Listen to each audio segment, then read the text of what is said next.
Di tengah krisis senjata, tentara Israel terseok-seok melawan pasukan perlawanan Palestina. Bahkan dalam waktu 24 jam, tentara Israel nyaris habis di perbatasan akibat terbunuh oleh pasukan Hizbullah. Selain itu, sejumlah tank Zionis juga meledak dihantam drone Hizbullah. Melansir dari Al-Mayadin, Zionis dihantam serangan bertubi-tubi Hizbullah pada Jumat 22 Maret 2024.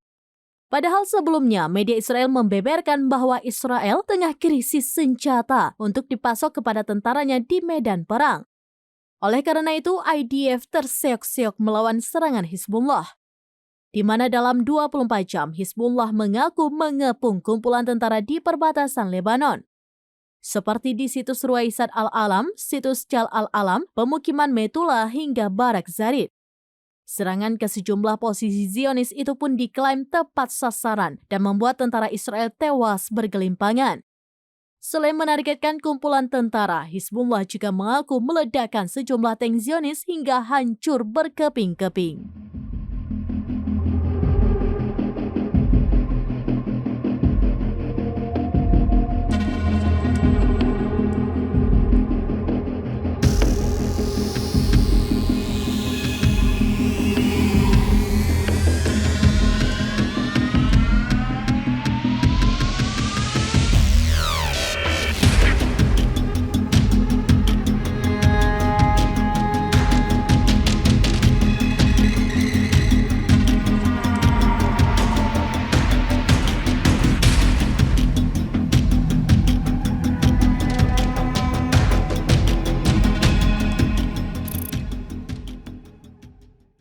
Download Tribun X sekarang, menghadirkan lokal menjadi Indonesia.